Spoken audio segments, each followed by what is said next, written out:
Saludos con todos los seguidores de la revista Metacultural Sedendum. Estamos esta vez reunidos el Consejo Editorial de la revista para comentar hechos que han llamado la atención mucho en la sociedad. En toda esta época tan convulsa, conflictiva, extraña que está viviendo la humanidad. Vamos a comenzar con nuestra localidad donde nosotros nos encontramos residiendo, que es el Ecuador, y lo que sucedió en los últimos días, estos hechos aberrantes que tuvieron lugar en diferentes prisiones, tanto en la costa como en la sierra ecuatoriana, y que se presentaron como una brutal masacre entre psicópatas de los pabellones de alta peligrosidad y que ha dejado consternada, posiblemente hasta traumatizada a la sociedad ecuatoriana y que han hecho que el Ecuador se haga famoso a nivel mundial, no por ninguna de sus condiciones turísticas, sino más bien por esta podredumbre. Y en función de eso, pues quiero darles la bienvenida también a mis compañeros de tertulia, Julio Paltán López y Arturo Babón de Cobo. Bueno, un saludo afectuoso a todas las personas que nos escuchan. La revista Sedendum. Pues sí, retomando lo que Juan Diego decía al inicio, pues como parte de saludo, creo que hay varias descomposiciones o hay varios elementos en esta crisis que tenemos actualmente. Es la convergencia de varias crisis, creo yo. Y aquí, bueno, independientemente somos conscientes de que tenemos pues, problema económico, el problema penitenciario que vimos esta semana, el problema electoral, el problema en la pésima gestión administrativa hospitalaria, ¿no? En materia de la pandemia que ha ocurrido, la renuncia de un ministro de salud. Todos estos elementos en su conjunto pueden sintetizarse en una sola palabra: podredumbre y declive institucional y administrativo. Pero esto creo que también está cotejado, aparejado una reflexión que debe estar, creo, en toda la mente de los ecuatorianos, que es el hecho al menos de que todas las crisis vienen juntas. O sea, al país le caen todas las desgracias juntas. Es decir, nunca hay una desgracia que viene sola en este país, una cosa curiosa aquí, ¿no? Cuando uno analiza los ciclos históricos, son ciclos de auge y caída, y aproximadamente cada ciclo de auge y caída dura 15 años. 15 años es un periodo de bonanza, de estabilidad. Luego viene un periodo de declive, y cuando vienen los declives viene todo junto. La última crisis, hace 20 años, recordémonos, periodo bancario, hiperinflación, pobreza extrema, migración, deterioro urbano, bueno, ya mencioné el propio periodo bancario y las erupciones volcánicas, recordémonos del fenómeno de los volcanes y, por supuesto, el fenómeno del Niño del año 98. Fueron un conjunto de elementos catastróficos que se juntaron. Esta vez que tenemos COVID, erosión regresiva en el río Coca, tenemos el problema el problema político, el problema del mal manejo de las cárceles, un problema económico y de empleo muy, muy severo en el país, tenemos un problema electoral. O sea, hay un conjunto de acciones que se van combinando y que nos hacen pensar, nos deben hacer pensar como sociedad, que realmente somos, o sea, como país, incapaces de gestionar la adversidad y somos como un barquito de papel, que finalmente estamos en función o en merced de cuán buenas o cuán malas estén las aguas que toque navegar.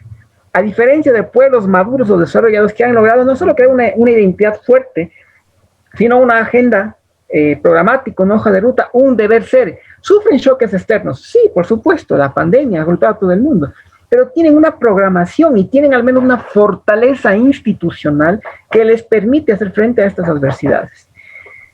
En este país basta para que el mandamás que esté de turno sea bueno o sea malo para que todo se venga abajo o todo vaya arriba. Pero no hay un aparato, una administración, no existe una capacidad estatal que pueda sobrellevar todo este tipo de adversidades y de vulnerabilidades externas que propias del mundo global, pues tenemos que hacer las frentes. Y esa es una de las condiciones que nos sigue marcando como un estado débil, como un estado endeble. Dependemos simplemente de cuán bonito o cuán malo sea el mandamás de turno. Porque no tenemos capacidad de salir adelante. Y yo he escuchado en algunas redes sociales una conversación bastante repetitiva, es que el Ecuador necesita un reseteo, dice. El Ecuador necesita un reseteo. Personalmente pienso que no necesita solo un reseteo, porque ¿qué significa resetear? Aplastar un botón para que todo comience de nuevo, pero con el mismo software, con el mismo programador, con el mismo hardware, no nos va a servir de nada. Parece que este estado es definitivamente fallido, como muchos otros que existen en la América en la región, ¿sí? Y lastimosamente, si es que vamos a reempezar, tiene que ser de cero. Es una ruptura que tiene que darse desde las bases mismo, pero ¿y cómo se hace eso? ¿Cuál es el proceso para cambiar toda la estructura de lo que se llama o decidieron llamarle Ecuador? Porque vemos que la podredumbre está diseminada por completo y a nivel de medicina nosotros sabemos que cuando un cáncer está avanzado y tiene metástasis, o se muere el portador o hay que darle con todo porque hay que destruir ese cáncer. ¿Cómo se hace eso? Arturo, tal vez. En efecto, como Julio señalaba, este país es un estado fallido y no tiene la más mínima, ya ni siquiera la apariencia de institucionalidad. Pero creo que la cuestión va más allá. A mí me parece que el asunto es un asunto ya casi, digamos, ontológico, metafísico, ¿no? Me parece que la masacre esta tan repugnante que hubo hace unos días es un espejo. O sea, como decía Dostoyevsky, las cárceles y las prisiones son uno puede saber el nivel de civilización que tiene un pueblo visitando sus cárceles. Entonces es una especie de espejo de la sociedad. Entonces, me parece a mí que no es un problema solamente institucional, no es una cuestión solamente de la corrupción política, que lo es, de la podredumbre de la política, que sí lo es, pero es el sistema, digamos, es la sociedad en general, y la sociedad está compuesta por los hombres, las personas que vivimos aquí. Entonces me parece que esto es una señal de que nosotros debemos, digamos, vernos a nosotros mismos, en nuestro interior, cómo pensamos, cómo nos asociamos con los demás, ¿no? Y una vez que se haya hecho, digamos, que se haya hecho ese examen interno, tal vez revisar un poco nuestros propios orígenes, ¿no?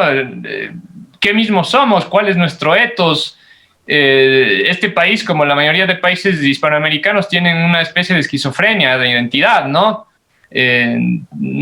Se aman y se odian a sí mismos, aman y odian a sus raíces. Entonces, me parece que necesita una especie de terapia colectiva. La sociedad ecuatoriana y en general hispanoamericana necesita una especie de terapia que se le lleve a reencontrarse con sí mismo, ¿no? Y una vez hecho esto, que me parece que es la base, bueno, el problema del Ecuador, digamos, ya hablando en temas materiales, es un problema del modelo económico, ¿no? Desde un punto de vista material, económico, este país debe apuntar a generar un modelo económico que digamos, de generar valor agregado, de añadirle valor agregado a las exportaciones, dejar de ser un país exportador de materias primas y generar un plan inteligente para la creación de industrias, ¿no? Por ejemplo,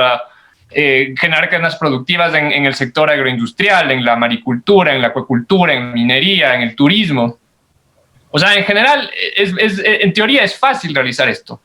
Pero esto necesita de un gobierno genuino, de un gobierno que en realidad esté a favor de desarrollar su población y de un plan a largo plazo. O sea, son unos 50 años para lograr un proyecto de industrialización. Y yo digo que el problema, digamos, central y material es económico, porque cuando uno tiene una economía desarrollada, tiene desarrollo. Tiene desarrollo, no solamente desarrollo económico, sino desarrollo social. La gente tiene un salario, gana más, la gente se educa más, es más culta. Existe una especie de espiral evolutiva para toda la sociedad que se desencadena a partir de un modelo que genere mayores ingresos para toda la economía en general. Y además que obviamente esta riqueza se reparta de forma correcta, ¿no? Que no sea ultra concentrada como en la actualidad. Me parece que esa es lo que nos dice el papel, la teoría. ¿Se puede realizar eso dadas las circunstancias actuales? Yo soy realista, me parece que no. O sea, a mí me parece que la gente, digamos, las mafias que controlan este país, porque este país ni siquiera en realidad no tiene partidos políticos. Como hemos visto en los últimos meses, los partidos políticos se crean semanas antes de las elecciones. Los partidos políticos se crean solamente para que alguna mafia determinada ponga a su hombre en el poder. Entonces, bueno, es complicado. Me parece que el Estado ecuatoriano ha llegado a un nivel tal de putrefacción, de corrupción, que es insalvable. Entonces, yo lo que propondría como una solución real a esto es generar una especie de gobierno orgánico, ¿no? Gobiernos que se den desde lo local, desde los barrios donde uno vive, las comunidades donde uno vive, que se generen de forma orgánica y que, porque si se genera de esa manera, van a ser van a ser las personas involucradas, que es toda la localidad, toda la comunidad, las que van a elegir a sus representantes genuinos, representantes que en realidad van a velar por sus intereses, y todo el mundo va a estar involucrado. Tal vez, no sé, esto lo pongo yo sobre la mesa para discutirlo, tal vez la forma más, digamos, más eficiente de lidiar con esto es volver a generar gobiernos locales, que la autoridad empiece desde lo local, que el Estado central se vaya reduciendo, o que incluso se llegue a una especie de gobierno confederado, ¿no? Donde ciudades de Estado, digamos, por ejemplo, no sé, por provincias, la provincia de Quito, la provincia del Pichincha con Quito como una ciudad de Estado, y así, en Cuenca, Loja, Guayaquil, que son, aparte en este país, son realidades muy diferentes, ¿no?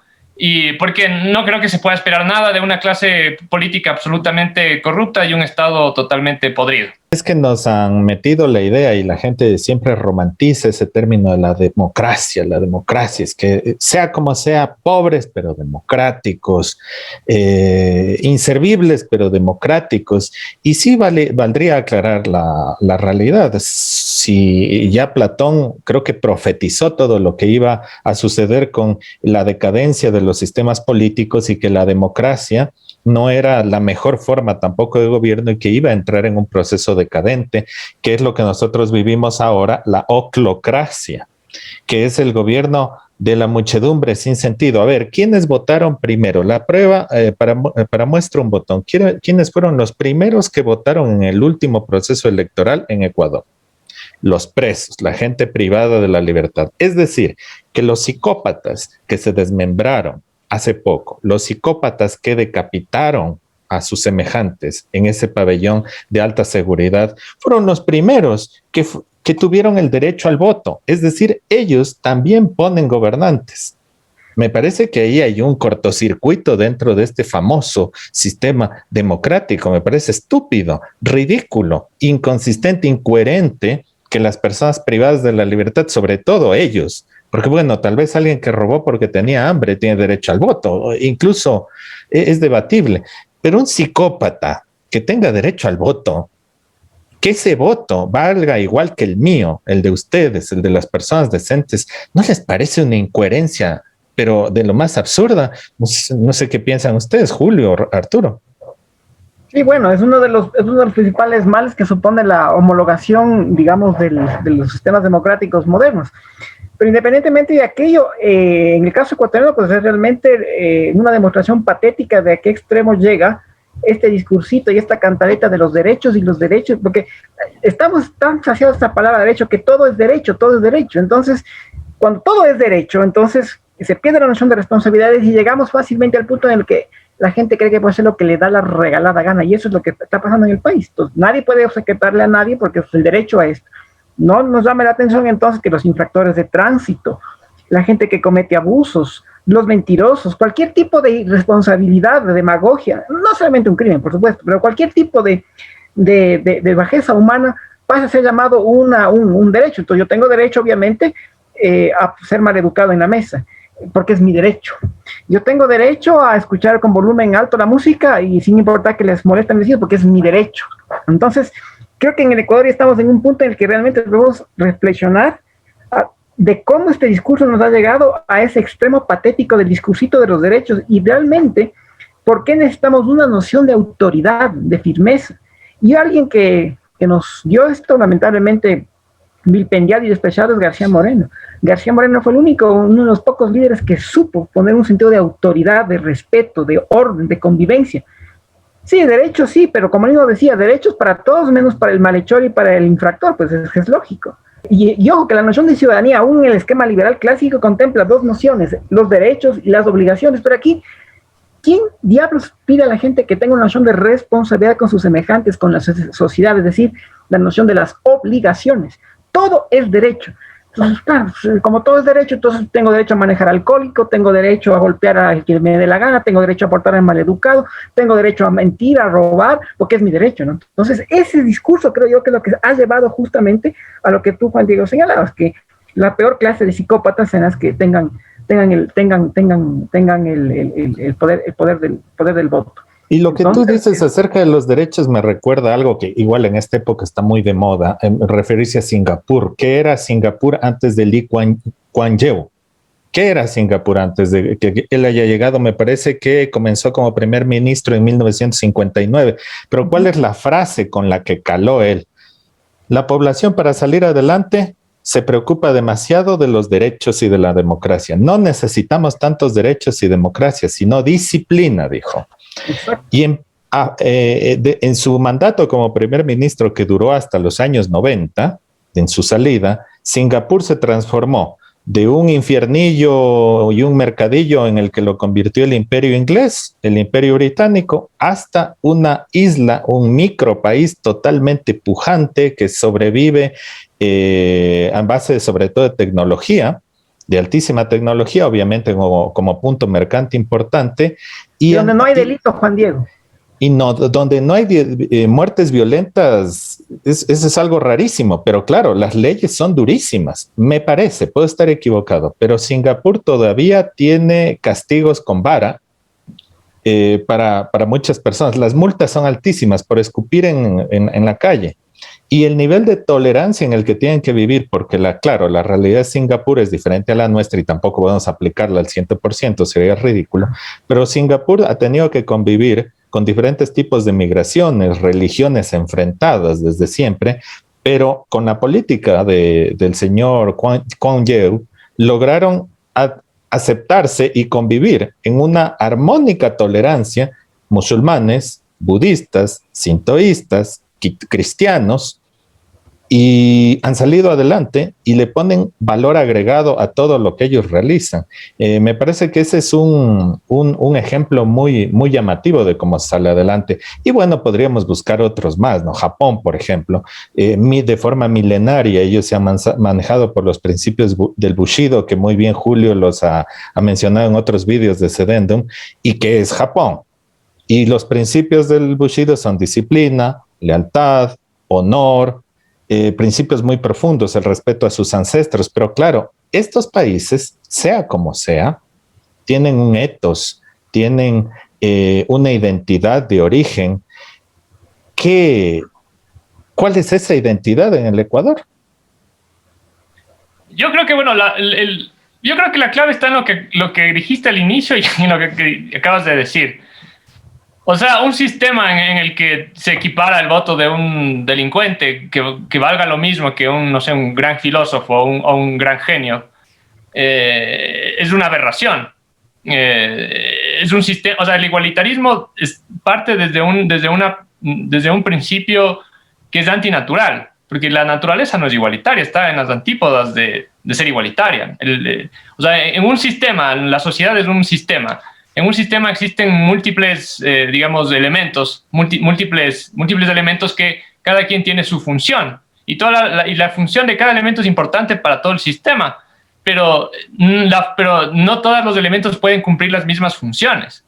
Y la función de gobierno es una función que, por el mismo hecho de su importancia, de lo que conlleva, de la dificultad de realizarlo, necesita de digamos, los mejores de la sociedad, una aristocracia natural, digamos. Aristocracia lo que significa etimológicamente, es el gobierno de los mejores. Entonces solamente un gobierno genuino puede estar compuesto por aristócratas. Y eso está en las antípodas de un sistema democrático. Es verdad, tiene que ser así.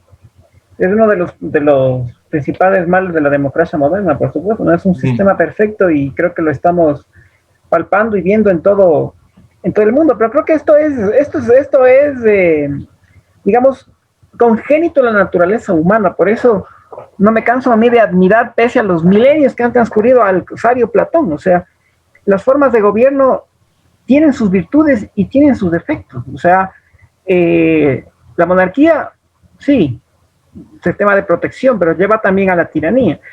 La aristocracia tampoco es perfecta, lleva a la oligarquía.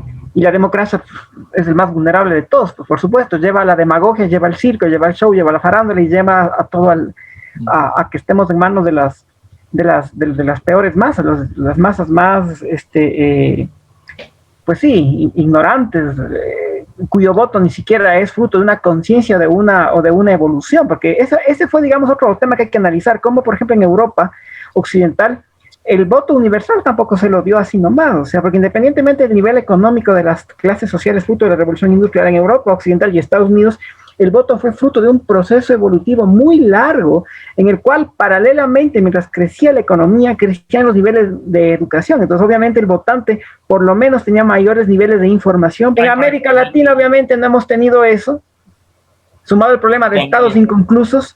Entonces, la puerta a la demagogia del clientelismo está abierta, porque cuando tú no tienes estados fuertes y abres la democracia de golpe, claro, tienes el clientelismo, tienes la demagogia y tienes la troncha y el reparto del botín de lo público, ¿ya?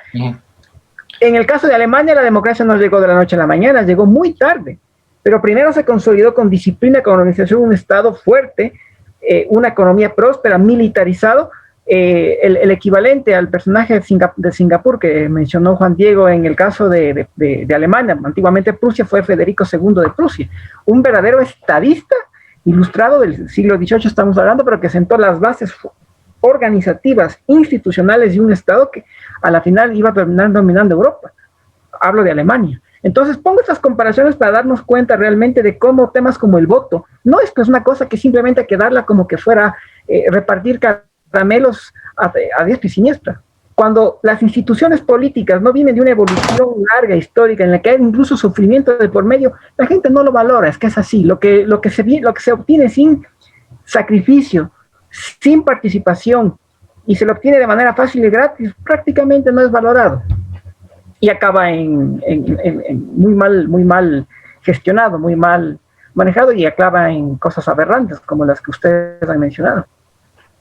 Ahora, yo sí recupero el tema de Singapur, porque cada vez que leo acerca de Singapur, que tal vez es uno de los países ahora desarrollados más contemporáneo a nosotros, a donde enfocó Lee Kuan Yew la acción fue justamente a lo que aquí muchos dicen, no, la corrupción no le afecta mucho a la gente, las personas lo que quieren es un pan, las personas lo que quieren es trabajo, la corrupción no le afecta al elector, dicen incluso algunos ridículos politiqueros de nuestra farándula nacional. Lee Kuan Yew fue y atacó directamente a la corrupción, y las penas, pese a lo que muchos políticos progresistas dicen que no hay pruebas estadísticas que comprueben que el aumento de las penas mejora los estándares de calidad de vida en la población. Entonces Singapur será Marte, será Urano, será Neptuno, será Plutón, porque lo primero que instituyó fue pena de muerte para los corruptos. A mí me parece que el discursito que se maneja aquí en el Ecuador de que la pena de muerte o que la pena de privación de la libertad para toda la vida, para delitos brutales y grotescos, para psicópatas e incluso para los corruptos, les apena porque la gran mayoría de estos politiqueros, por no decir todos, están muy bien metidos en los temas de corrupción. Entonces tienen muchísimo miedo de que llegue un momento en que la ley realmente les va a cobrar y les va a pasar factura por lo que han hecho. Por eso yo sí defiendo lo que decías, Arturo, del tema de la aristocracia, pero una aristocracia en donde se defina bien lo que es aristocracia, porque en nuestra cultura, en nuestra educación, se ha pervertido el concepto, se ha destruido la definición real de aristocracia. ¿Qué es lo que nos hacen creer que es aristocracia? Es un montón de pipones con plata que están lanzándose flatulencias en alguna esquina y mandando a la plebe a que trabaje para ellos comer. Y eso no es así. Tal vez justamente tú conoces mucho la tradición grecorromana y nos puedes hablar sobre lo que eran las familias de los patricios en esa tradición, y que era la aristocracia de la antigua Roma. Existía una serie de requisitos, de obligaciones que tenían que cumplir a los que llegaban ciertas familias desde hace, digamos, tiempos inmemoriales y que tenían que cumplir para mantener su posición. Incluso en la misma Atenas, cuando se impuso la democracia, no es que cualquiera podía ser ciudadano, ¿no? Tenían que cumplir una serie de requisitos muy importantes: servir en el ejército, tener una serie de cualidades, haber contribuido de alguna forma importante a la sociedad para poder ser ciudadanos. No es que cualquiera podía hacerlo, y los que eran ciudadanos, incluso en Atenas y en Roma, era una minoría muy selecta. Entonces, y que hoy podría ser visto como una aristocracia, y que digamos, llegaban a su posición por una serie de logros que iban adquiriendo. Entonces, esa es la forma natural. La naturaleza es un sistema. A mí me parece que el esquema que más refleja lo que podría ser la naturaleza, o que da una intuición de lo que es la naturaleza, es el yin yang, ¿no? Del taoísmo. Entonces es un sistema, es un equilibrio constante, un equilibrio dinámico, y que equilibra opuestos. Entonces, en la naturaleza hay muchas fuerzas, hay muchos seres que están en las antípodas, ¿no?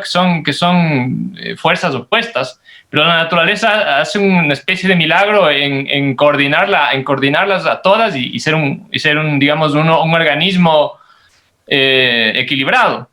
En todas las especies de los seres, de los animales, son regidas por un sistema más o menos aristocrático. Entonces, yo diría que un sistema de gobierno aristocrático es la forma natural de gobierno, porque son los mejores los que deben gobernar. Y en ese sentido, a mí me parece que lo que se podría hacer como una sociedad moderna es por lo menos poner una serie de requisitos, de condiciones, para que puedan ser postulados o pueden ser elegibles para ocupar algún cargo público de responsabilidad colectiva, ¿no? De elección colectiva. Entonces, o sea, es bastante curioso que para ser un cajero tengan, no sé, me parece que ahora les piden hasta tener un título de tercer nivel, etcétera. Pero para ser diputado o un senador de la República, no sé, puede ser cualquiera. Entonces, es absurdo. Y bueno, a mí me parece que, digamos, puede parecer absurdo, pero en verdad no es tan absurdo, porque hay que entender la lógica en la que nace este sistema de gobierno, ¿no?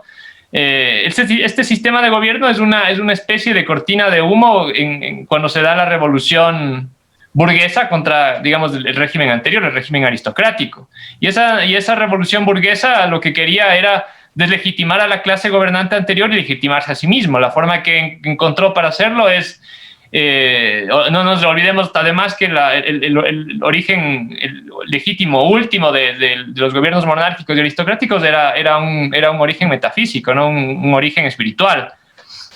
Lo que hace la burguesía es cambiar ese origen y ya deja de ser, digamos, del mundo espiritual y lo pasa al mundo del hombre. Entonces el hombre, obviamente nace ahí la democracia, pues porque es el ser humano con sus capacidades limitadas, y es la mayoría de los seres humanos los que digamos, pasan a ser los que van a elegir los gobiernos. Pero en verdad, veamos cómo funciona esto. O sea, en la actualidad, ¿quiénes son los que manejan la opinión pública? O sea, la mayoría de las masas de la población son altamente influenciables por los grandes medios de comunicación masiva. Entonces, no es que la gente tiene en apariencia la atribución para poner o quitar un gobernante, pero sus opiniones y sus juicios son influenciados, son manipulados por los grandes medios de comunicación. Los grandes medios de comunicación han generado las tecnologías, tanto psicológicas como técnicas, para poder ejercer ese control y esa influencia. Y los que controlan a los grandes medios de comunicación son tres en este país, y como en la mayoría de los países del mundo, por lo menos en las democracias liberales, son 3 o 4 familias plutocráticas que tienen todo el poder, ¿no? Que tienen bancos, que tienen medios de comunicación, etcétera. Entonces, ni siquiera es el gobierno no es el gobierno del pueblo, es el gobierno de la plutocracia a través de la manipulación del pueblo. Y eso es justamente lo que está pasando en este país. Por eso no les interesa que salga la corrupción. Por eso es que cada uno de los funcionarios que ingresan y desfilan como en un desfile de modas no hacen nada porque tienen rabo de paja, como vulgarmente se dice. Es decir, ya vienen contaminados, ya han tenido actos de corrupción. Me parece... Es ridículo, pero es la realidad. Para acceder a los cargos importantes de los gobiernos, o más aún a los ministerios y todo eso, la carpeta es que se pide es más bien creo que una carpeta inversa. No se pide una carpeta con una hoja en blanco en la cual la persona ha comprobado que es incorruptible. Ese más bien es rechazado porque es un peligro. ¿Sí? Lo que se tiene que ver es que si ya tiene mañas, ya tiene experiencia en la corrupción, entonces a ese hay que recibirlo porque el caso más evidente no les va a criticar. A nivel mundial es el caso de Biden, ¿no? A nivel internacional.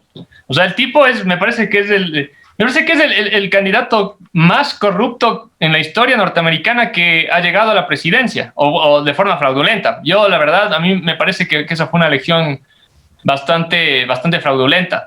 Pero ese es el ejemplo, me parece, más claro de lo que tú estás diciendo, Juan Diego. Es decir, que es un fenómeno que se está viviendo en Occidente, pero de forma preocupante.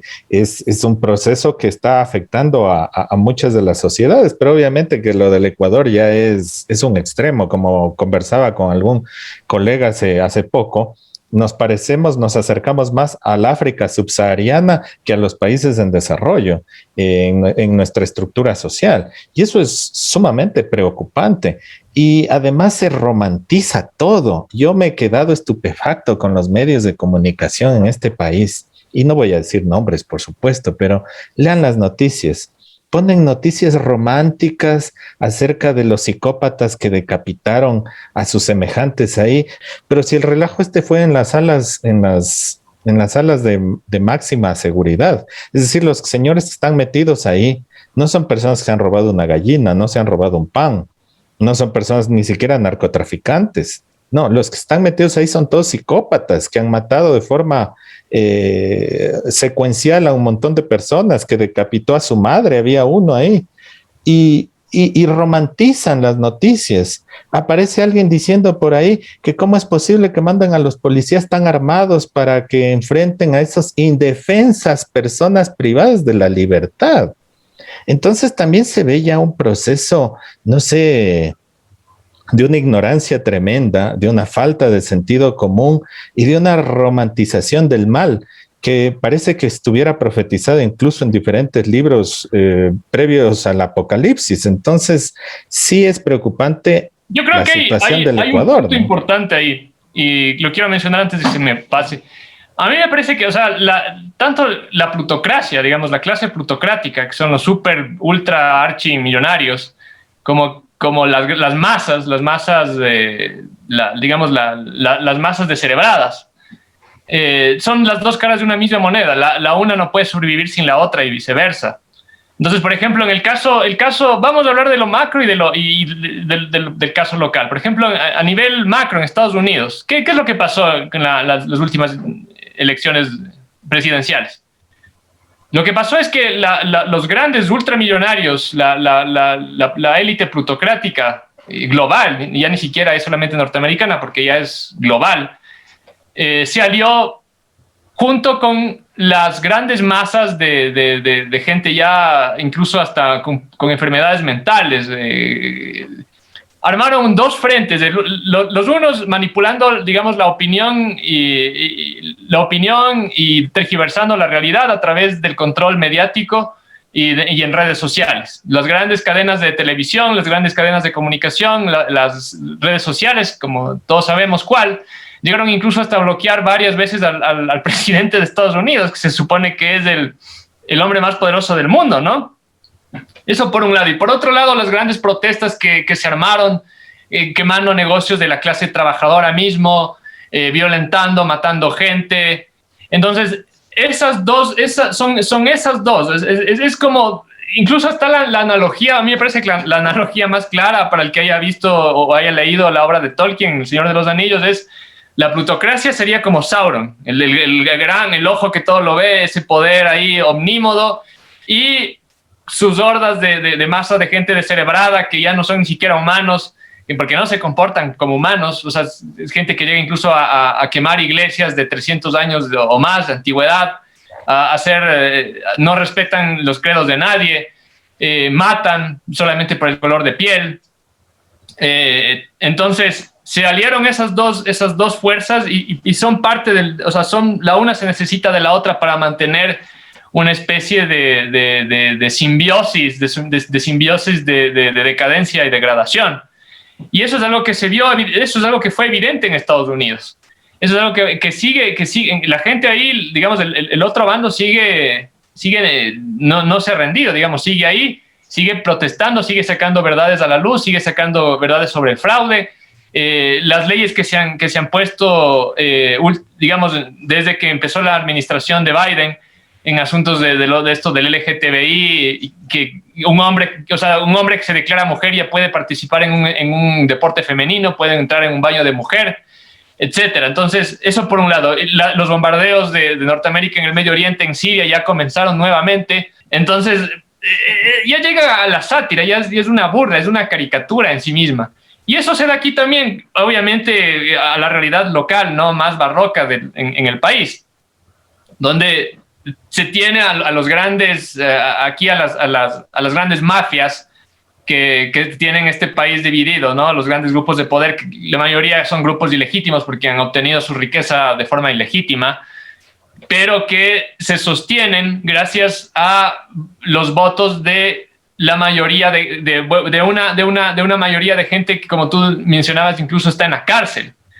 Entonces, esa oclocracia es una plutoclocracia que al momento está surgiendo. Me parece que es la forma más decadente que hemos vivido como historia humana hasta ahora de gobierno. Entonces, una verdadera aristocracia es alguien que lucha contra las dos, ¿no? No es que solamente lucha contra la oclocracia, contra el ser casi animalesco, sino también contra el tirano que le manipula, ¿no? Y que le manipula para su propio mal, o sea, para el mal de la mayoría de la gente, y los únicos que salen beneficiados de esto son muy pocos, menos del 1% de la población, ¿no? Sí, lastimosamente la lucha contra la corrupción en nuestros países y en nuestros gobiernos realmente no se hace.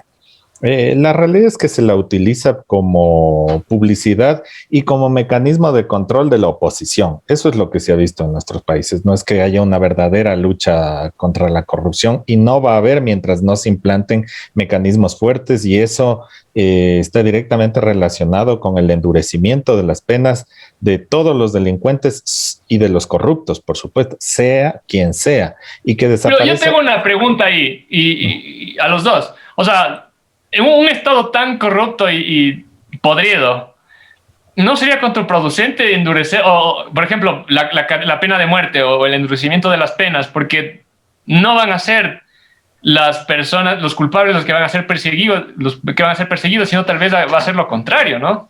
Claro, ese es el gran riesgo. ¿Qué es lo que sucede? ¿Quién asume el poder?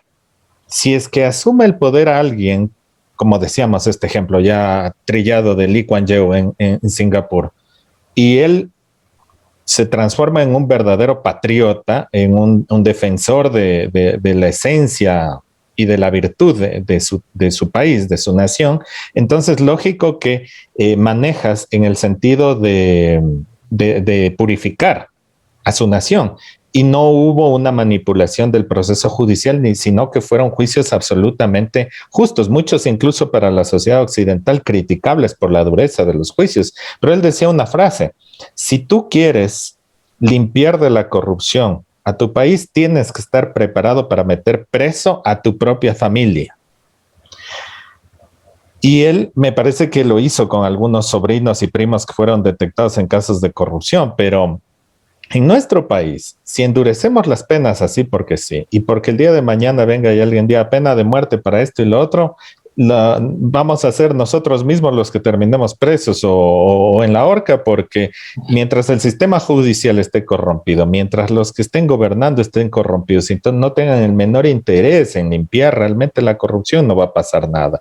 Y también sobre eso, y Julio lo puede profundizar más, la corrupción no es solo esa mega corrupción de la que estamos hablando, de los que se roban los millones de millones, de los de los programas sociales, de las mochilas escolares, del desayuno escolar, se roban de eso, son sinvergüenzas, sino que también la corrupción que aparece en el día a día, dentro de nuestra familia, dentro de los conocidos, en el diario vivir, la gente que ve el semáforo en rojo y acelera, gente que rebasa las curvas. Muchos dicen que no hay que ir muy, muy lejos para ver la realidad de la sociedad, solo hay que ver cómo maneja y cómo conduce su población. Y si eso es realidad, aquí el Ecuador es una porquería. ¿Sí? Porque nadie respeta nada, se estacionan donde les da la gana, le pasan el billete a la policía, no asumen la responsabilidad, manejan en estado de ebriedad. El que hace las cosas bien es calificado de pendejo, de cojudo, de tonto, ¿sí? Y eso se vive a diario. No hay honor, no hay el respeto a la palabra, ya no se hacen contratos, ni siquiera firmados los respetan, menos contratos solo de palabra. Entonces, si no hay una recalificación de lo que representa realmente ser un ciudadano decente, no creo que haya cómo solucionar nada. Y eso únicamente vendrá cuando realmente una aristocracia, en el sentido de los mejores, tomen de nuevo las riendas del poder con decisión. Y es bien difícil, porque ya habíamos conversado antes de que este país se encuentra dominado por las mafias. Y eso es un tema bastante duro de enfrentar. Julio, puedes profundizar mucho sobre eso. Todo aquí, por supuesto, aparte del hecho de que la sociedad ecuatoriana está muy mal acostumbrada a lo que decía yo en un inicio, esa permisividad, pero también a algo que es propio de esta condición barroco andina, como decía Manuel Espinosa Poles, intelectual ecuatoriano ya fallecido, esta noción romántica y sentimentalista de la realidad. Entonces, una política drástica de aumento de penas, cosas por el estilo, sería muy mal vista, porque la gente, lamentablemente, socialmente, está acostumbrada a la permisividad, al pobrecito, a no decir nada, al perdón, ¿no? A no imponer ejemplos, castigos drásticos, nadie siente lástima. Eso es un poco aquí lo que ocurre. Entonces, claro, el chico que es el que comete errores, el que abusa de los compañeros, el que hace errores, no hay que darle un jalón de orejas porque pobrecito. Sumado al discursito de la izquierda que pone esto, más leña al fuego de los derechos y y te les puede reprender. Entonces que los niños crezcan como unos malandros y bueno, ya tienen las consecuencias de lo que socialmente pasa cuando un menor de edad crece en esas condiciones de alta permisividad, peor aún si le pones vulnerabilidad, si le pones marginalidad, si le pones falta de oportunidades, como ya está ocurriendo realmente en muchos guasmos y en las zonas periféricas de las ciudades de la costa. A mí me preocupa un montón la pauperización y la masificación de los guasmos, de los suburbios de miseria en ciudades medianas y pequeñas, eso es ligado a una cultura de que para ser exitoso hay que vestirse como los narcos. Entonces ya va calando en el subconsciente de esa población jóvenes marginales para formar parte después que de las pandillas. Y ahí es donde comienza todo. Y por supuesto, lamentablemente, como digo, esa cultura de la permisividad, de la romantización. Por eso te explicas finalmente aquí que el noticiero no enfoca pues la causa estructural, no hace una investigación de las redes de corrupción que ven en torno a las cárceles y quiénes son los responsables. Es que no les conviene. Desde el presidente de la República que hizo ajustes el sistema carcelario sin fijarse con un criterio fiscalista miope, ¿no? Sin darse cuenta de lo que significa realmente recortar gastos en ese sector, comenzando desde ahí hasta los mandos más bajos, directores, guías penitenciarios que obviamente están coludidos por los poderes mafiosos que están ahí adentro. Y un Estado, obviamente, con funcionarios públicos de rango medio y bajo, coludidos por los poderes mafiosos, que deben en teoría ser sometidos, pero los sometidos son ellos. Entonces, ¿de qué estamos hablando? Estamos hablando de un Estado débil, de un Estado, en términos hobbesianos, que ha perdido el monopolio de la violencia, y eso es sumamente delicado. Y todo esto la acompañas con esta cultura de la romantización, ¿no? Entonces, por eso el noticiero no investiga eso, no investiga la red de corrupción que va y de ineptitud, que va del presidente al funcionario de rango bajo, no, eso no toca, sino que pobrecito, la mamá llorando en el teléfono porque su sobrino, su hijo está ahí adentro y que ha pasado esto. Entonces, solamente fíjense en cómo la mayoría de noticieros en televisión sacan la mayor parte del show, el drama, la emotividad, el circo, por esta condición, digamos, de andina que tenemos, de la sensibilidad, la dulzura, pobrecito, todo romantizamos, todo es pena, todo es llanto, ¿no? Pero es un llanto que lleva a la inactividad, es una actitud psicológica colectiva negativa, porque es una romantización, pero que lleva finalmente al enclaustramiento, porque no hay un espíritu de emprender las cosas, de afrontar el toro por los cachos y divertir las cosas. Lamentablemente, por esta cultura, fue incomprendido el líder que yo mencioné antes, Gabriel García Moreno. ¿Cómo acabó García Moreno? Claro, porque su visión era a base de dureza, disciplina, castigos duros, sacar adelante un país. Pero vean cómo acabó. ¿Qué otro líder ha hecho eso? Entonces, si se pierde el respeto, si se pierde la autoridad, si se pierde la noción de convivencia con el entorno público, y aparte de eso, si al que infringe esas normas se lo romantiza, se lo idealiza, ¿no? Se crea un melodrama, un sentimentalismo en torno al... Entonces el problema es mucho más grave. El problema es de una sociedad que asimismo tolera, socapa, permite que ese tipo de cosas terminen funcionando, ¿no? Y eso a mí lo que me preocupa mucho, perdón, es que este tema de romantizar, de tolerar la psicopatía, o sea, el psicópata que decapita, que desmembra, que asesina, que es asesino múltiple, el psicópata es una persona con un trastorno de personalidad antisocial. Eso no es una enfermedad, es una característica de la personalidad. Por ende, al no ser una enfermedad, para el psicópata no hay tratamiento, solo hay medidas de control, ¿sí? Y me sorprende mucho que la gente dice, pero es que son enfermos, deberían de estar libres con tratamiento. Discúlpeme, el enfermo que debe estar libre con tratamiento es un psicótico, es decir, es un esquizofrénico, es un paranoide, que en sus crisis de locura, en su estado lunático, comete un delito, un crimen o alguna cuestión. Sí, pero él no estaba consciente de lo que sí es un psicótico, tiene la conciencia fragmentada. Pero un psicópata, él está consciente de que está quebrando la ley, pero le vale un pepino, porque no tiene empatía. Él solo satisface sus propios instintos y sus gustos, y esa es la única forma en que obtiene satisfacción. Y él no es un enfermo, pero es una persona consciente, es decir, es absolutamente responsable de los cargos que se le imputan, ¿sí? Por ende, no hay una solución terapéutica y a mí me preocupa mucho que la gente se sienta como reflejada en ese psicópata, porque si se sienten reflejados o proyectan alguna parte de su interiorización en el psicópata, quiere decir de que estamos viviendo ya no solo una esquizofrenia social, sino ya una psicopatía social, es decir, muchos componentes de la sociedad se identifican indirectamente con los actos del psicópata, que pueden ser incluso relacionados con actos con un cierto simbolismo. Por ejemplo, el hecho de decapitar a alguien podría estar relacionado con la destrucción de la propia familia, con esos núcleos de familia desestructurados que tenemos, con la pérdida de respeto, el respeto de las autoridades, de la norma, de la ley, la falta de empatía que se ve ahora en las calles.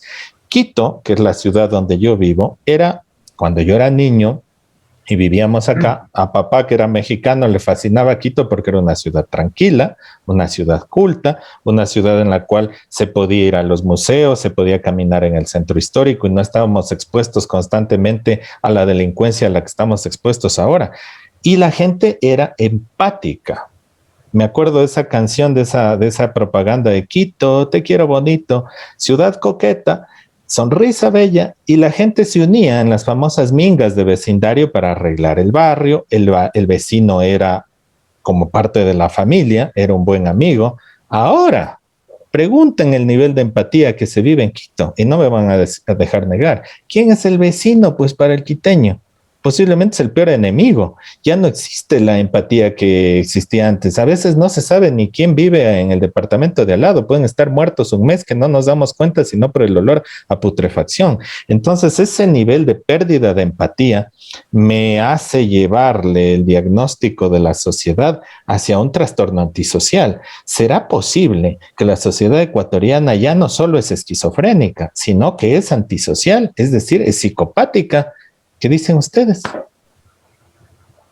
Sí, sin duda tiene que ver, no en vano, un famoso literato guayaquileño, Miguel Donoso Pareja, él hablaba de que la sociedad ecuatoriana es una sociedad esquizofrénica, y él apuntalaba al tema de la falta de identidad, esta cuestión, este afán de negar las raíces, de negar muchos valores, de no comprometerse en el espacio público, ¿no?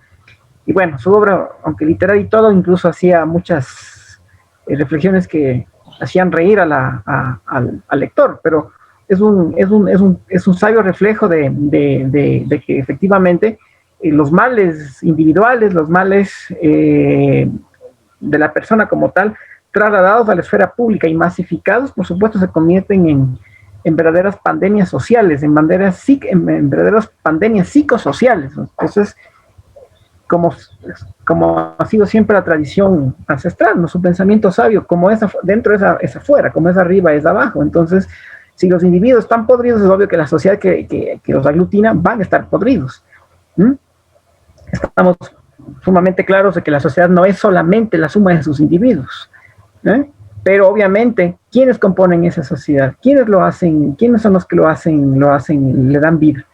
Por eso realmente los países como tal son reflejos, por supuesto, del grado de madurez de su gente y sobre todo de sus élites. Aquí me conecto con la idea del Rafael de qué clase de gente es la clase dominante. Eso es lo que tenía que fijarse. ¿Cómo hicieron sus ganancias? ¿Cómo están ahí? ¿Qué influencia ejercen? ¿Cuál es su visión del mundo? Cuando uno lee, por ejemplo, la famosa obra de Tocqueville, La democracia en América, o sea, se explica por qué Estados Unidos ha sido un gran país, una potencia, pues. Porque ha tenido parte de ciudadanos virtuosos, gente que se compromete, gente que se regula, que confía entre sí, que no necesita ir al notario para nomás de vender un auto, una mula, lo que sea, ¿no? Aparte de esas virtudes, que incluso las pone la propia religión protestante, ¿no? Que está ampliamente desarrollado en el trabajo de Tocqueville, pero su élite, su clase dominante, busca sacar adelante su país a sí mismo y busca una inquietud de espíritu, es decir, la búsqueda de la superación personal como fórmula para salvar no solo su pellejo, sino también a su país, a su nación, innovando, creando. Eso creo que es el tic que explica por qué el tipo de élite económica que ha tenido Estados Unidos es radicalmente diferente a la élite iberoamericana, que por el contrario ha sido parasitaria, espera del amiguismo, de los contactos, de los compadres, de los cuates, para conseguir ¿qué? Arreglos en el sector público, que es por lo general el gran dadivor de beneficios o el gran ente que mueve la economía de muchos países. Entonces, ese es el caso del empresariado argentino, ese es el caso del empresariado brasileño, ese es el caso del empresariado mexicano, ese es el caso del empresariado colombiano, ese es el caso, por supuesto, del empresariado también ecuatoriano, que hace o deshace sus fortunas al son y al vaivén de los gobiernos o de los caudillos del Estado. Exactamente. Claro. Tranquilamente podemos dar un curso sobre cuáles han sido los grupos dominantes en el Ecuador en función de los ciclos políticos. Claro, todos han sido grupos de poder que han creado su riqueza gracias a las dádivas y los contratos leoninos con el Estado. Pero la pregunta que tú hacías, Juan Diego, a mí me parece que, o sea, ya entra aquí una situación global. No sé, a cualquiera que haya leído, por ejemplo, la obra de Aldous Huxley, Un mundo feliz, en el que habla de una distopía. Es una especie de advertencia, ¿no? De dónde iba el mundo. Él habla de una distopía que es tiranizada mediante el control mediático, o sea, mediante el control mediático y mediante el control económico-financiero. Y que se llegaba a una especie de esclavitud voluntaria.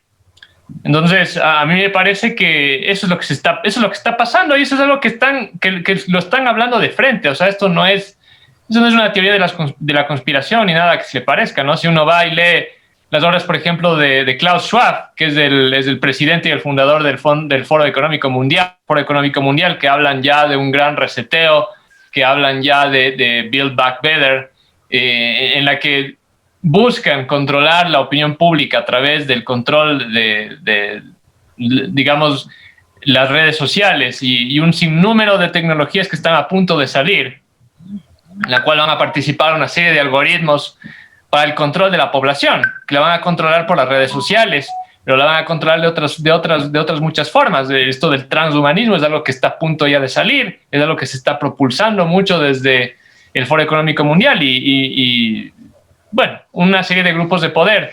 Y lo están diciendo a la luz. Ellos sacan libros, sacan obras.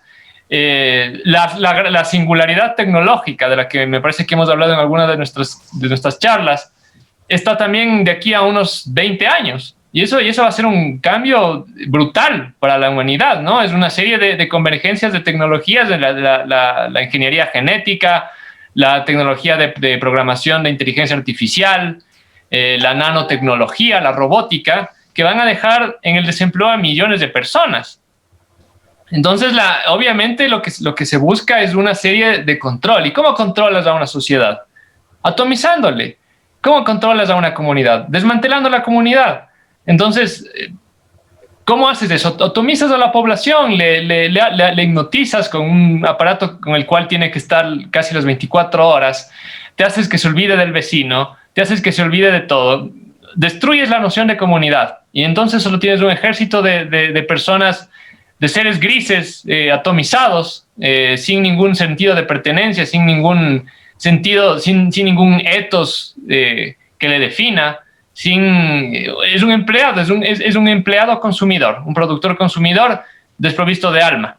Entonces, ese es el problema y eso es lo que se está dando a nivel global. En este caso, me parece que incluso el Ecuador lo que está pasando aquí es una consecuencia de la globalización, ¿no? De que también se le impone como que es algo, digamos, que no se puede parar, que es algo que es un proceso casi natural que se da. Cuando no es así tampoco, ¿no? O sea, una cosa es la globalización que se da, digamos, una especie de la conexión que se da gracias a la tecnología y a las comunicaciones, pero eso no es globalización. La globalización es una ideología. Entonces, todos estos problemas, incluso aquí pues, se puede meter también a la cuestión del narcotráfico, que es lo que está finalmente atrás de lo que ha pasado ahora en las cárceles, que se está ahora visualizando, pero que eso lleva aquí desde los 90s. En los 90s, el último estudio que se hizo sobre cuál es el peso del narcotráfico en la economía ecuatoriana, decían que es alrededor del 10% de la producción nacional bruta, en los 90s, en el 91. Entonces eso también es un problema gravísimo y es un problema que no está, o sea, el narcotráfico no es un problema que está desligado del mundo y de la economía mundial. El narcotráfico, a ver, la mayoría de las grandes fortunas de los narcotraficantes, ¿dónde van a parar? Van a parar a los paraísos fiscales. ¿Qué son los paraísos fiscales? Los paraísos fiscales, la mayoría de los paraísos fiscales del mundo, los más importantes, son remanentes del Imperio Británico.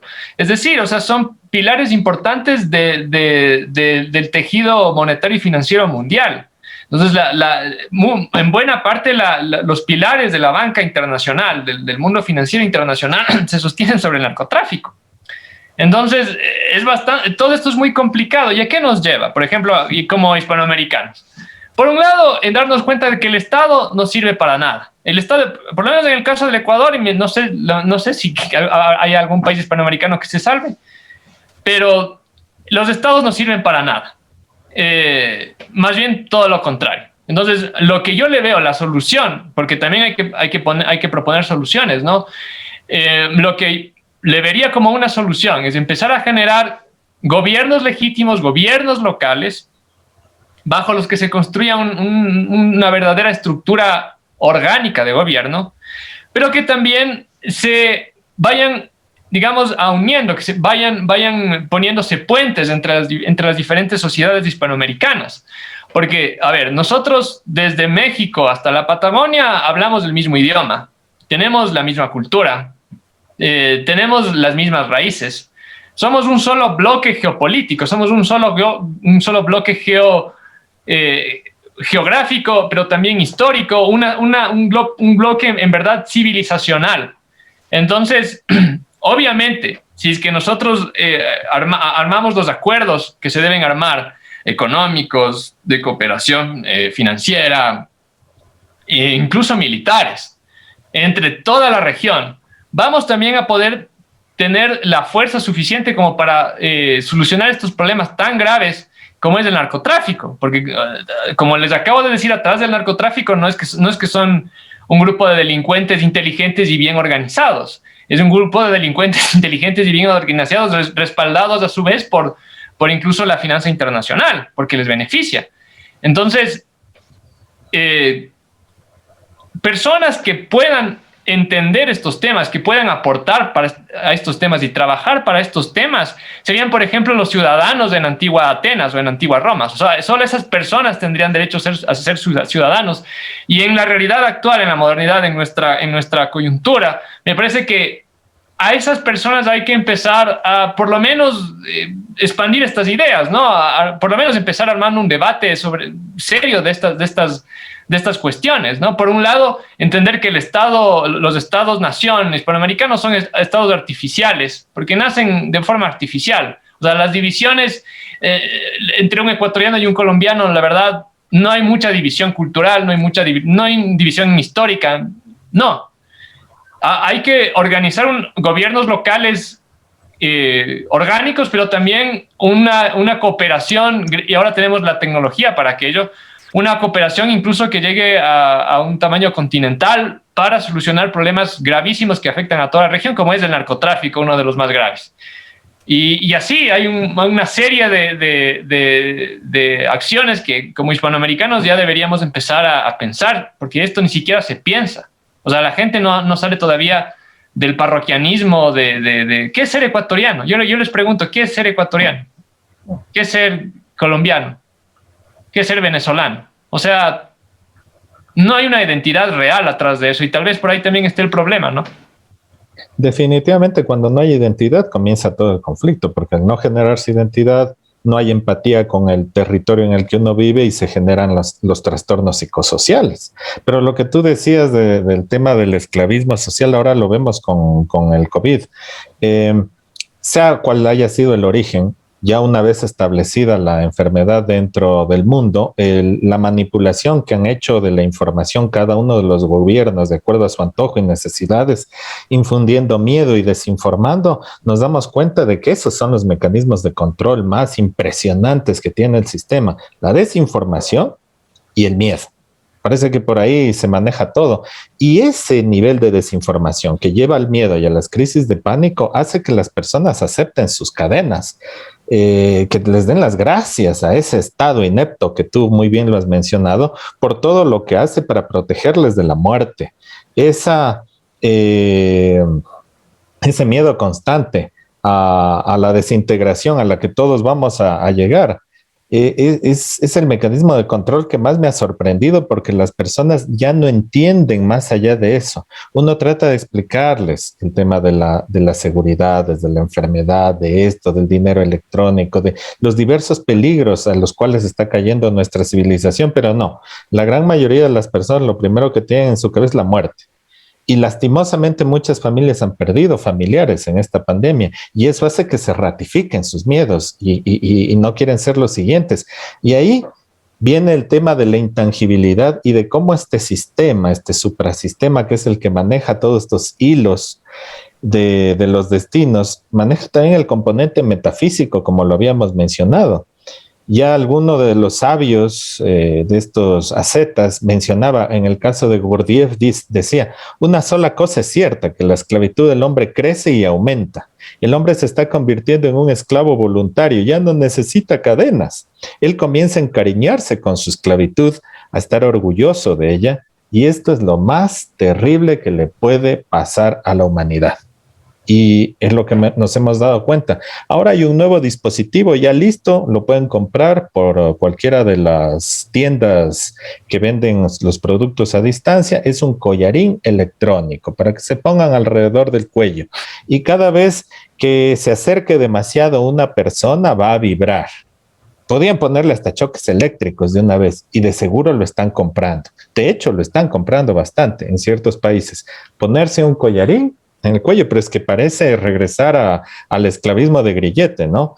Y les va a dar choques eléctricos o una vibración avisándoles de que una persona está demasiado cerca, irrumpiendo la norma del distanciamiento social. O sea, ya es insultante realmente lo que está sucediendo y la gente lo acepta. Hay personas que les veo asustadísimas y a los niños menores de 2 años les ponen mascarilla, les ponen bozal a esas criaturas, cuando está corroborado incluso con estudios actuales durante esta pandemia de que colocarles mascarilla a las criaturas menores de 2 años es peligroso para su vida porque pueden sofocarse. Pero aún así la gente con el miedo ponle el bozal a la criatura. Ya quiero ver el trastorno en el desarrollo neurocognitivo que van a tener los niños más o menos de 5 años en adelante, los que están ya en el kinder, en el jardín de infantes, en esta época en la cual ni a los papás les pueden ver la cara, no pueden identificar el lenguaje no verbal. Son diferentes formas de control social en los que ha caído la civilización, y se ha visto sobre todo en Occidente el tema este. En Occidente es donde la descivilización ha caído con fuerza y este proceso de destrucción de la sociedad se ha visto, y el ejemplo que estamos viendo también aquí en nuestro país. Bueno, sí, esta decadencia de Occidente, por supuesto, creo que se ha visto en varios indicadores. Yo creo que la pandemia es apenas una de ellas. Yo creo que otro de los indicadores de esto es el derrumbe de lo que como sistema político se consideró lo más sagrado, la democracia liberal, deificada desde la Revolución Francesa, pero yo creo que la democracia liberal en Occidente está en total decadencia. Los países que eran considerados íconos, ejemplos de esto, pues le está yendo mal, ¿no? Veamos los propios Estados Unidos, veamos el propio Chile, por citar algunos casos, ¿no?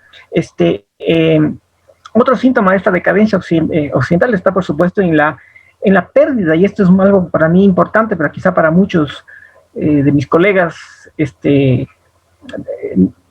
quizá me critiquen, es la pérdida espiritual de Occidente. O sea, cada vez más el materialismo, cada vez más Dios está alejado por completo de la vida cotidiana de la gente. Y con esto yo no estoy siendo un fanático religioso, pero cada vez se nota la pérdida brutal de ese sentido superior, trascendente, que debe estar en la mística de un pueblo, de un país, de una nación. Esto se ha desdibujado. No en vano, vuelvo y repito, el propio García Moreno por eso hacía alusión a la identidad espiritual de un pueblo. Pero si eso se ha desdibujado en todo Occidente, o sea, ¿de qué estamos hablando? Cada vez más el dios dinero es el que se ha impuesto. Y sobre esto incluso ya el anterior papa, el ex papa, ya por supuesto fallecido, Juan Pablo II, advirtió en los años 90 de la pérdida de la espiritualidad, del espíritu de trascendencia en Occidente, que cada vez caía en los brazos del hedonismo, del materialismo, el dios del dinero, Mamot, el dios del dinero justamente. Entonces ese es el nuevo becerro de oro que está cundiendo actualmente en Occidente, esa pérdida de un sentido trascendente espiritual. Y claro, asociado a eso viene todo lo demás: decadencia moral, decadencia espiritual, decadencia sanitaria, decadencia institucional, decadencia económica. Entonces es un conjunto. Yo no quiero decir que lo espiritual está por encima de, pero es un factor muy importante que explica el desencadenamiento total de los valores de Occidente, y esto finalmente creo que puede compararse con lo que fue la caída de Roma. Yo creo que vamos a un proceso muy similar con varios indicadores, o sea, que vamos a ver en este siglo XXI ese aumento de esta decadencia, asociado o ligado a un factor nuevo que el Rafael topó, el asunto del transhumanismo, el asunto de esos avances tecnológicos ligados cada vez más a una idiotización del hombre, ¿no? Que van a hacer del hombre cada vez un ser más dependiente de la tecnología y menos de sus neuronas. Entonces, vamos hacia un esquema, creo yo, en Occidente, pues preocupante en ese sentido. Sumado a otro factor que me estaba olvidando, el despoblamiento. La caída de la tasa de natalidad es brutal en el mundo occidental. Entonces, vayamos bien. ¿Y quién le beneficia a todo esto? Asia. Asia será el eje que en este siglo XXI va a tomar en algún momento, yo creo que no lejano, en unas 2-3 décadas máximo, la hegemonía mundial. Ya lo estamos viendo. ¿Y por qué los asiáticos? Tú ya mencionaste el caso de Singapur, Juan Diego, pero yo creo que no solo Singapur, yo creo que todo el mundo asiático tiene esa mística, ese sentido de trascendencia, sea con su ética taoísta, shintoísta, o las distintas ramificaciones del budismo, pero yo creo que el pueblo asiático tiene eso muy metido en su ADN, esa disciplina, y lo curioso es que pese a eso, han logrado asociar esa credibilidad en las fuerzas supramundanas con el desarrollo tecnológico. Algo que es una gran lección para Occidente, que pensó que el desarrollo económico y tecnológico debía hacerse a costa de sacrificar las creencias. Fíjense ustedes un dato muy curioso, que los empresarios de los magnates chinos de la tecnología, los grandes magnates chinos, son súper creyentes del Feng Shui. Cuando uno sale con esas ideas en una junta directiva de un banco, de una empresa, le van a creer loco en Occidente, pero no en Oriente. Fíjense en ese dato muy curioso. Y asociado, por supuesto, a toda una serie de valores, de pensamientos, de creencias ligados a la circularidad, a la reciprocidad, al respeto a los mayores. Miren, con esos valores Asia se va a comer el mundo. ¿Pero qué está pasando con Occidente? Todo lo contrario. Recuerdo una anécdota del Partido Comunista Chino. Partido Comunista Chino que bloqueó la construcción del edificio más alto que iba a ser del mundo en esa época, el Banco de China. Estaba compitiendo con el Taipei 101 para ser el edificio más alto del mundo en esa época, y tenía que el Banco de China terminarse en cierta época para que logre ganarle ese primer lugar antes de que se construya el Taipei 101 de Taiwán. ¿Y qué es lo que sucede? Que los del Partido Comunista Chino descubren de que en el último piso del Banco de China se estaban irrespetando las normas de lo que tú acabaste de decir, Julio, estaban irrespetando las normas del Feng Shui y bloquearon la construcción del edificio. Cuando la reabrieron, cuando corrigieron los arquitectos europeos esto, resulta que el Taipei 101 ya se había terminado, terminaron el Banco de China y nunca pudo ser el edificio más alto del mundo, pero les valió un pepino eso porque se estaban pasando por encima de las normas del Feng Shui, lo cual me llama la atención considerando el Partido Comunista Chino, que fueron persecutores de todos estos criterios animistas, lógicamente. Pues llama la atención. Y claro, irnos en contra del animismo, de la espiritualidad. Yo ahora que estoy criando a mi hijo, que recién cumplió un año, me doy cuenta que el animismo, ese ver la esencia en las cosas, es propia del ser humano, propia de nuestra identidad, no es propia de los animales. Los niños aprenden a despedirse de los árboles. Chao árbol, chao sol, chao luna, chao aire, chao agua, chao Mishu. Les dan una esencia, o más bien, no es que les dan, les reconocen su esencia. Y un pueblo que no reconoce su esencia, un pueblo que desacraliza los espacios, un pueblo que escupe sobre lo sagrado y la espiritualidad, pues termina siendo absorbido por la materia. Es más fácil de ser deglutido en ese aliento de Brahma, es más fácil de ser fagocitado por el demiurgo, es más fácil de ser dominado por la sinarquía. La destrucción de la espiritualidad, un punto excelente que has topado. No sé, Arturo, ¿qué más deseas comentar? Bueno, yo creo que los dos han dado en el clavo. Quisiera reforzar nada más. Primero, por un lado, de lo que comentabas, Juan Diego, a ver, o sea, esto de la pandemia. Primero, hay claramente atrás de esto un factor de ingeniería social, ¿no? O sea, si uno, como les mencionaba, yo les recomiendo mucho a los que nos estén escuchando que vayan y lean las obras de Huxley, especialmente Un Mundo Feliz, en la cual se anticipó más o menos unos 50 años de todo lo que está pasando, ¿no? Entonces es un control planificado.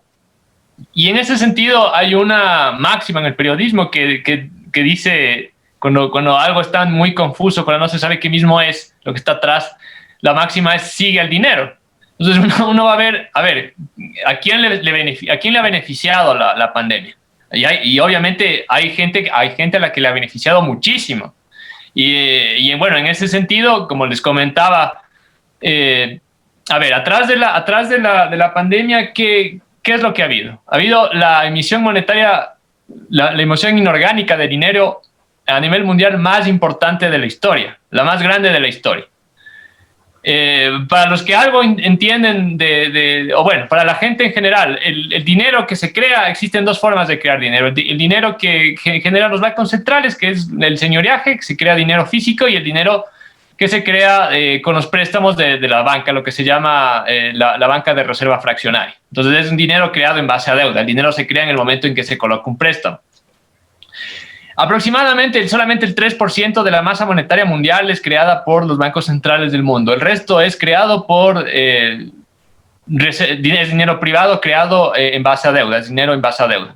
Entonces, uno de los efectos más dañinos que genera la creación de este tipo de dinero es que se endeuda la mayoría de la sociedad.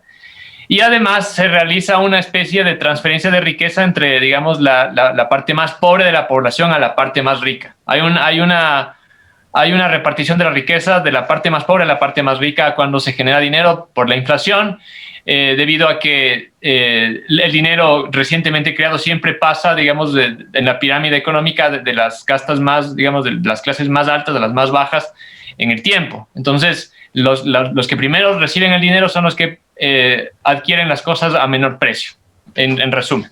En resumen, lo que ha pasado es la reconcentración de riqueza más grande de la historia, cuyo pináculo está en las finanzas, en la banca internacional. Eso es lo que ha pasado, eso es lo que está atrás, en general, de la pandemia.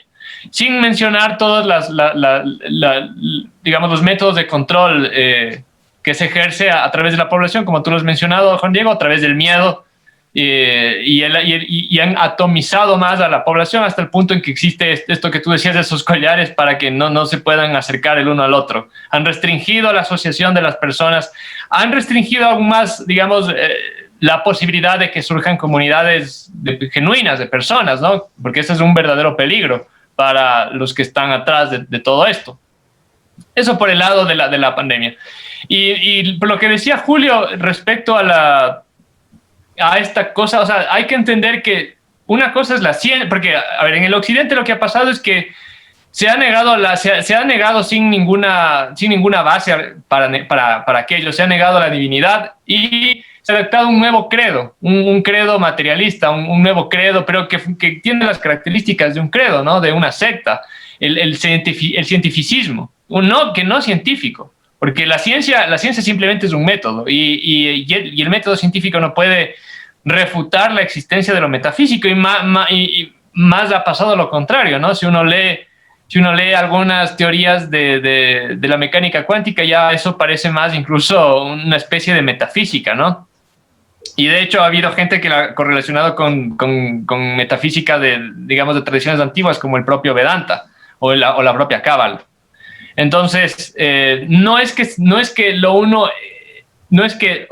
la ciencia ni la tecnología no es que se elija entre ciencia y tecnología o lo metafísico o una visión espiritual de la realidad, sino que son perfectamente complementarias. Y a mí me parece que ese es el futuro. El futuro está en eso. A mí me parece que la nueva ciencia, lo que va a despertar la singularidad, va a ser justamente la noción de que lo espectral, de que, por ejemplo, lo que muchos acá habrán escuchado de Rupert Sheldrake, quien tiene es un científico de Cambridge, me parece, o de Oxford, que ha desarrollado una teoría que se llama los campos morfogenéticos, y él habla de que no es que, digamos, la conciencia emerge del cerebro como una especie, como por ejemplo cuando se calienta agua en una olla, sino que es lo contrario. Hay una visión contraria, de que más bien hay una conciencia que incluso da forma a las cosas, ¿no? Y parte de la pandemia es que puede hacer un intento para empezar a tapar esto, ¿no? Para empezar a tratar de frenar esto, o de forma más simple empezar a preparar a la gente para algo bastante fuerte que se puede dar, donde pueden morir mucha gente y que van a quedar solo pocos que tengan acceso, digamos, ya a esta nueva fase a la que está entrando la humanidad. Entonces, sí, o sea, la ciencia es perfectamente compatible con el mundo metafísico. De hecho, me parece que son una sola, ¿no? La ciencia simplemente es un escalón más en la vía del conocimiento de la realidad en la que vivimos. El problema es que Occidente no lo ha tomado así. El problema es que ese enfoque que tú has planteado, Rafael, aún es una postura epistemológica muy marginal en la comunidad científica, que aparte de estar coluida por el poder del dinero o de la fama, de la farándula, más que la farándula, el poder del dinero, las grandes corporaciones concretamente, está dogmatizada o cegada por el dogma positivista y una visión de ciencia que paradójicamente es tan científica, o sea, es esa fe ciega en ese mecanicismo materialista como único paradigma científico. Entonces, lo que tú planteas es realmente un aspecto que debe asumirlo, por supuesto, la humanidad en este siglo XXI, y que, claro, realmente significaría una revolución al estilo Copérnico, una revolución, como dice Thomas Kuhn, una revolución científica de grandes proporciones. Pero hacerlo implica demasiados intereses. No en vano Galileo se enfrentó a los poderes de la época, pues ahora esos poderes son las corporaciones, son el miedo, son la desinformación que ustedes muy bien han expresado en esta conversación. Claro.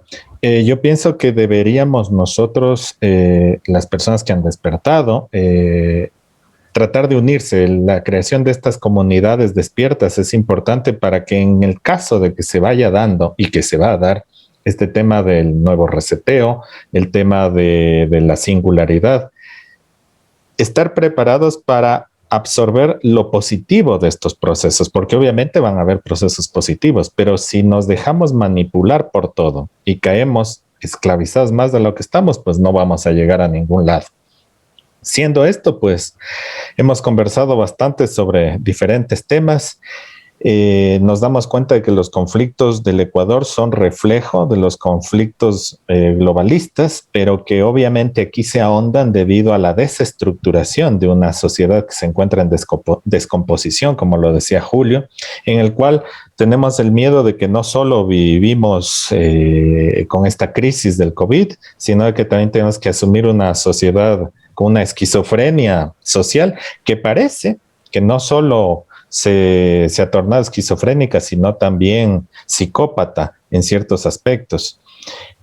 Bajo todos estos conflictos y sumado a la corrupción ya institucionalizada en cada uno de los espacios de los gobiernos, de las instituciones y de la sociedad misma, de las mismas familias, tenemos un paisaje bastante negativo. Y yo creo que eso es lo que tenemos que transmitir, y como Sedendum tenemos la obligación también de transmitir eso, la verdad, porque lastimosamente estar maquillando estas fealdades en las cuales vivimos no sirve.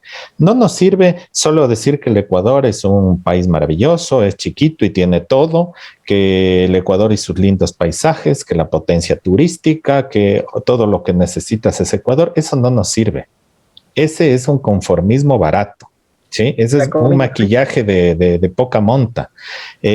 Recuerden la fábula de Sopo, el burro enjaezado.